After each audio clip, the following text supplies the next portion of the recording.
जय हिंद बच्चों। जैसे कि आप सभी को पता है कि आपके रिजल्ट आ चुके हैं और अभी तक जो है सीबीएसई का रिजल्ट नहीं आया, आईसीएसई बोर्ड ने अपना रिजल्ट डिक्लेयर कर दिया है। मैं बात कर रहा हूँ 12वीं क्लास के बच्चों का, और सीबीएसई का रिजल्ट जो है आने का जो चांस है वो 20 तारीख के बाद, यानी कि 20 मई के बाद। कई सारे बच्चे ऐसे होंगे जिनका एज एनडीए के लिए नहीं है, यानी कि जो एज एनडीए के लिए होनी चाहिए उसको आप सरपास कर चुके हो। तो आपके लिए सबसे एक अच्छा मौका है एयरफोर्स एक्स एग्ज़ाम को देने के लिए, क्योंकि एयरफोर्स एक्स एग्ज़ाम में जो एज लिमिट है वो 17 से यानी कि 17 to 21 है। दूसरी बात, एनडीए के मुकाबले एयरफोर्स एक्स का जो पैटर्न है वो थोड़ा सा आसान है, सिलेबस भी आसान है। अगर आपको 11-12 के बारे में थोड़ा सा भी इन्फॉर्मेशन है और आप साइंस बैकग्राउंड से, एक बात पहले मैं आपको बता देना चाहता हूँ कि एयरफोर्स एक्स वही बच्चा भर सकता है जिसका मतलब 11th और 12th में क्या हो, मैथ्स और फिजिक्स हो, ठीक है, यानी कि पीसीएम बैकग्राउंड वाले भर सकते हैं। यहाँ पे एक एज तो आपको एज में मिलता है कि भाई कि आपका एज जो है 17 से 21 साल होनी चाहिए। दूसरी बात क्या है कि जैसे कि आपने भी बोर्ड एग्जाम दिया है तो क्लास 12th की फिजिक्स आपने पढ़ी होगी, इवन मैथ्स पढ़ा होगा, 11th के बारे में थोड़ी बहुत आपको इन्फॉर्मेशन होगी, ठीक है। तो जो एग्ज़ाम होता है एयरफोर्स एक्स का वो होता है 70 मार्क्स का, और अगर हम इस 70 मार्क्स को ब्रेक करें तो 25 क्वेश्चन आते हैं आपके फिजिक्स से, 25 क्वेश्चन आते हैं मैथ्स से, और 20 क्वेश्चन हो गया आपका इंग्लिश का। यानी कि टोटल क्वेश्चन भी 70 और मार्क्स भी पूरा 70, यानी कि 1 question is equal to 1 marks. अब हम बात करेंगे कट ऑफ की। जो प्रीवियस कट ऑफ गया है वो अराउंड 22 के आसपास गया है, यानी कि इसको अगर हम बाइफरकेट करते तो 8, 8 एंड 7, फिजिक्स का कट ऑफ 7 था, मैथ्स का कट ऑफ 8 था और इंग्लिश का कट ऑफ 8 था। अगर आप इसको ऐड करोगे तो ये 22 के आसपास आता है, ठीक है। तो कट ऑफ लाना मतलब निकालना बहुत ही आसान, लेकिन इसमें आपका सिलेक्शन होगा नहीं। उसके लिए आपको क्या होगा, पढ़ना पड़ेगा। बेसिक कॉन्सेप्ट्स आपके क्लियर होने चाहिए। जब आपके बेसिक कॉन्सेप्ट्स क्लियर होंगे तो मोस्ट प्रोबेबली जो है, जैसे अगर मैं फिजिक्स की बात करूं तो आप आराम से 25 में से 20 प्लस क्वेश्चन आराम से कर सकते हो। और आपको ये भी पता होना चाहिए कि ये क्वेश्चन 1 घंटे में ही आपको करने होते हैं, यानी 70 क्वेश्चन 1 घंटे में करने होते हैं, यानी एक क्वेश्चन के लिए हमारे पास लेस देन अ मिनट है। यानी कि हमारी एक्यूरेसी भी अच्छी होनी चाहिए और हमारे कॉन्सेप्ट्स भी क्लियर होने चाहिए।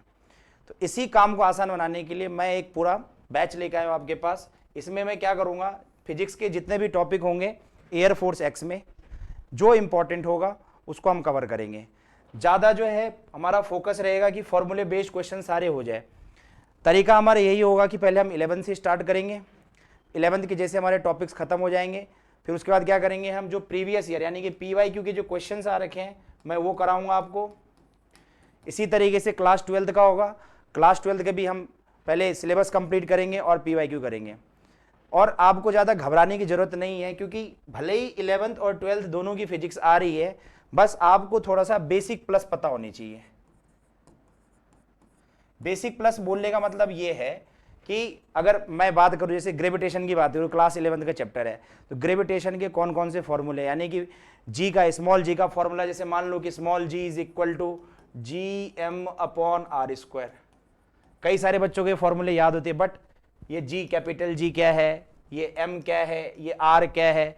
उसी तरीके से अगर हम इलेक्ट्रोस्टैटिक में कूलम्ब्स फोर्स की बात करें तो Q1 Q2 इंटू K/r²। इसमें R का मतलब क्या है, K का मतलब क्या है, Q1 Q2 क्या है, फोर्स का नेचर कैसा होगा, छोटी छोटी चीज़ें हमको आनी चाहिए। अगर ये चीज़ें आपका क्लियर हो जाएगा, मैं आपको सारे टॉपिक्स क्लियर कराऊंगा, साथ साथ आपको फॉर्मूले भी लर्न करवाऊंगा। तो हम एक साथ क्या करेंगे, पहले फॉर्मूला सीखेंगे, कॉन्सेप्ट सीखेंगे, और कॉन्सेप्ट के बेस पे जितने भी क्वेश्चंस होंगे हमसे वो सारे करेंगे। और इसी के साथ जितने भी प्रीवियस ईयर यानी कि कम से कम लास्ट 10 ईयर्स के हम फिजिक्स के PYQ करेंगे। उससे क्या होगा कि अगर कोई लेट सपोज मान लो को आपको कॉन्सेप्ट समझ में नहीं आया, तो मैं जब क्वेश्चन सॉल्व करवाऊंगा तो क्या होगा कि वो हमारा होगा कॉन्सेप्ट थ्रू क्वेश्चन, यानी कि CTQ। क्वेश्चंस के थ्रू ही आपका जो है कॉन्सेप्ट क्लियर हो जाएगा। मान लो आप कोई कॉन्सेप्ट, कोई क्लास आपने मिस कर दी है और आप चाह रहे हो कि भाई मेरे को ये कॉन्सेप्ट समझना है, तो ये वाली सीरीज भी हमारी चलेगी, जिसमें क्या होगा, मैं क्वेश्चन लाऊंगा और क्वेश्चन से ही आपको कॉन्सेप्ट समझाऊंगा। इसमें आपको ज़्यादा मेहनत करने की जरूरत नहीं पड़ेगी, ठीक है। दूसरी बात बच्चों ये है कि अभी मई का मंथ चल रहा है और मई लास्ट या जून के स्टार्टिंग वीक में ही एयरफोर्स एक्स एग्जाम का जो है नोटिफिकेशन आ जाएगा, और सितंबर एंड नहीं तो अक्टूबर शुरुआत में इसका पेपर होगा। तो हार्डली अगर हम देखें तो जून, जुलाई, अगस्त, सितंबर हमारे पास जो है 4 to 5 मंथ है।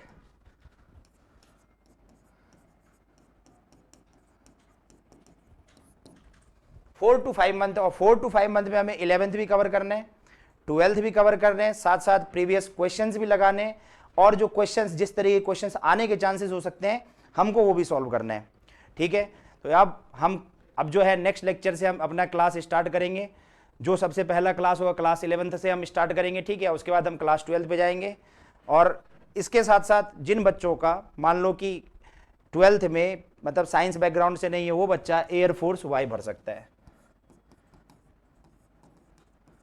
एयरफोर्स वाई का फॉर्म भर सकता है, ठीक है। इसका लेवल 10th क्लास लेवल तक का होता है, आप इसको फिल कर सकते हैं। बट मेरा जो फोकस होगा वो होगा हमारा फोकस एयरफोर्स एक्स पे हम देखेंगे, ठीक है। तो इसी के साथ मैं इस वीडियो को अंत करता हूं। तब तक के लिए जय हिंद, सही से रहे, पढ़ाई करते रहे और अपने कैरियर के बारे में ध्यान रखें। Thank you.